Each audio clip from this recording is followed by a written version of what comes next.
This is maitake mushroom. This is a graphola mushroom. This grows really well. This one gets a lot of money. You can make a lot of money off this in the U.S. because it's harder to grow. So figuring out what mushrooms are easy to grow, and then those are going to be the mushrooms that that cost less. And then if you can figure out mushrooms that are a little bit harder to grow, then they're more rare and you can charge a little bit more money. This is a way that I used to grow my mushrooms, because when I first started growing, I couldn't afford shelves. So I just hung them from strings off the ceiling. And I tied them together like rope ladders, like 2 rope ladders. And I could put all my mushroom blocks on there. And I did that until I saved up enough money. Then I started buying shelves. So that's how I started when I started growing mushrooms. Then I got a lot of shelves. And then I started growing lots of mushrooms. I was growing like 200 or 300 pounds of mushrooms a week. And that really helped me to start to grow my business.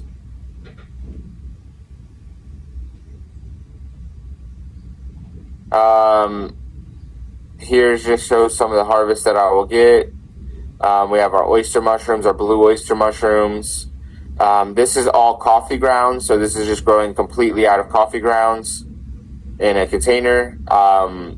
This was growing at a farm that I would visit up in New York, and the kids would just every day add more coffee grounds in there, and the mycelium would grow across it. So that was grown by kids. Here we have agaricus that smells like almonds. This is the almond agaricus, and this one will grow in finished compost. So if you know how to make a hot compost or a thermophilic compost, there's a lot of mushrooms that like to grow in compost that's completely finished. So if you have a big compost pile, you need to add water and flip it. You have to get a shovel or a pitchfork. You have to flip it a bunch of times until it gets really hot, and then wait until the compost is all broken down and it's really nice and dark color. And you can use that to grow mushrooms. This is Pio mushrooms. This one is more popular in Europe. This is Ganoderma mushrooms. We're lucky there's Ganoderma mushrooms that grows in every place all around the world. So you can find some variety of reishi that grows in Uganda or anywhere around Africa and grow their local native reishi. And they generally will grow on wood, on sawdust. These mushrooms are nice too because you don't need a lot of fresh air. You can grow them if you get a bunch of them in one space. They will grow and they will look like this on the left, but they're still medicine. They're still medicinal. It doesn't matter which shape they look like. So this is a good friend of mine that taught me a lot about how to look for wild mushrooms and identify wild mushrooms, and he passed away this year, so I just want to give some respects to Tuggerel for teaching me all about how to find wild mushrooms, because I used wild mushrooms a lot to start my farm and to start growing mushrooms. So there's a lot of mushrooms that we can find here in the U.S. We can find here in Pennsylvania that we like to grow. This is a mushroom that's like lion's mane, but it's a different variety. It's called Hericium coraloides. And this one has different benefits and it tastes different, but we can also grow it like lion's mane. And we find this one growing here in beech forests in Pennsylvania on beech trees. So we can also find lion's mane. We'll get big lion's mane, like 10 pounds, or like 5-6 kilos of one wild lion's mane mushrooms. And we can, just like I said, you can clone the mushrooms. You can find, if you find wild mushrooms, you can take that and use that to start growing it on your farm. You could take a piece of it from the inside, roll it up into some paper or some cardboard, or put it on a petri dish and start growing mushrooms for your farm. This is a different one we have here in the U.S. This one's called Hericium americanum. And this is another variety like lion's mane that will grow on trees, on hardwood, on sawdust. I think it's important because a lot of scientists, a lot of mushroom scientists, a lot of mycologists will say all of the scientific names for the mushrooms. So you might hear me say, like, oh, this is called lion's mane or Hericea marinaceus. The second thing I said is the scientific name.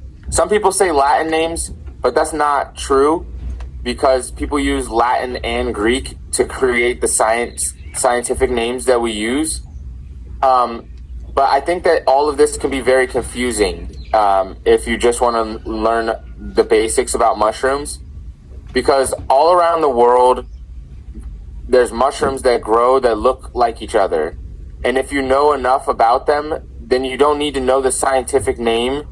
If you find a mushroom that looks like this, or like this, or like this, it's probably like lion's mane. And all around the world, there's mushrooms that looks like this. That's not the same exactly, but it's the same. Just like all around the world, there's oak trees, and all around the world there's trees that produce pine cones, and those things we can use those for different things. You don't need to know exactly what it is. You can use a pine cone the same way you can use a pine cone in the U.S. So I don't know if I'm making sense to everybody. I hope I am, but I'm sure in Africa there's varieties of mushrooms that look like this, and even if you don't know the scientific name, if you know enough that it looks like this, it's probably like lion's mane. Same with oyster mushrooms, because oyster mushrooms grows in every continent in the U.S. or every continent in the world. Here we have Volvariella bombacina, and this one's related to paddy straw mushrooms that farmers grow in South Asia on straw. And in the U.S., this one grows here on trees. It is edible, but not as many people cultivate it. I do recommend learning more about paddy straw mushrooms because I do believe that it will have a lot of success in cultivation in Africa, like they're cultivating it in South Asia. This one is elm oyster mushroom. A lot of people sell this the wrong mushroom on the internet. They sell the wrong mushroom and say that it's elm oyster. But this one grows on elm trees and it's edible. These are wild oyster mushrooms that we'll find that we can use to grow them on our farm. And it's nice when you find a bunch of them on a tree like that. Here we have this one grows in very cold climates, so I don't know. I mean, I guess in like South Africa it gets cold. This one's Sarcomixa serratina. This one's known as the olive oysterling, and this is a mushroom that can grow in cold weathers, like even whenever it starts to snow. This is a new mushroom, I mean, as far as like looking at it medicinally, called sweet knot polypore, and we can cultivate this. We're working on learning more about that here at our lab in Pennsylvania. This is a birch polypore. This mushroom is one of the oldest mushrooms used by humans. It grows on birch trees, and it's good for clearing parasites out of your intestines. So if you get worms in your stomach, this one can help you get worms out of your stomach. It happens. It happens. Happened to me in Guatemala. My mom travels for work. Happened to her in different countries. So it's good to know that you can get mushrooms that can help you get worms out of your guts. These are different varieties of reishi. This is a beefsteak mushroom. This one you can actually eat it raw without cooking it. This one is a cauliflower mushroom, and people are cultivating this one in Japan. So I'm assuming that this one has a worldwide distribution of different varieties that grows at the base of trees. Hey, did somebody have a question? Oh, no. This is maitake mushroom. This is Graphola mushroom. This grows at the base of Fagaceae trees, mostly oak trees.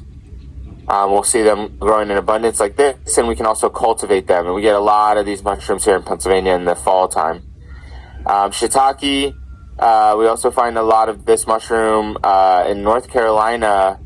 it starts to grow. It started to grow wild, but this is from Asia. This is a bluet mushroom.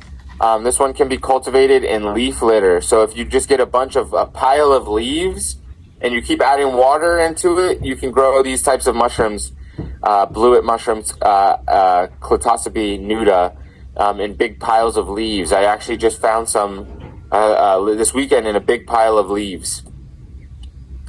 This is enoki mushrooms. In Asia, they grow this in the dark, so it stays really white. But if you grow it in the sunlight, it turns brown. They grow it in Asia with no air, with very little fresh air, and it'll get really long. But if you have fresh air, it stays really short. So this mushroom is it changes a lot depending on how you grow it. It can also grow in very cold weather, even whenever it snows. I'm very interested in truffles right now. I think maybe these are what truffles look like. There's different varieties of truffles. People are growing truffles in Africa. People are growing truffles for sure in South Africa. But there's different varieties, and pigs like to eat them. This is how people found them originally. But now people train dogs to find them because they grow underground and they grow on the roots of trees. So I got some land to do experiments in New York, where I will start seeds for trees. I'll start seedlings, and I introduce them to the spores of the truffle, and then the truffle spores makes a connection with the tree seedlings.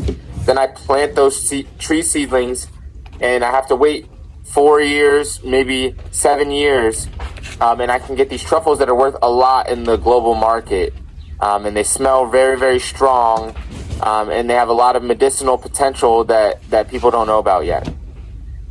So these are more truffles, what truffle looks like. Then there's a lot of varieties of mushrooms that we're still learning about cultivating, like morel mushrooms. So there's not as much information on cultivating these mushrooms. We're still figuring it out, but they're high value, and I think that it's worth looking at and researching if you have the time and resources.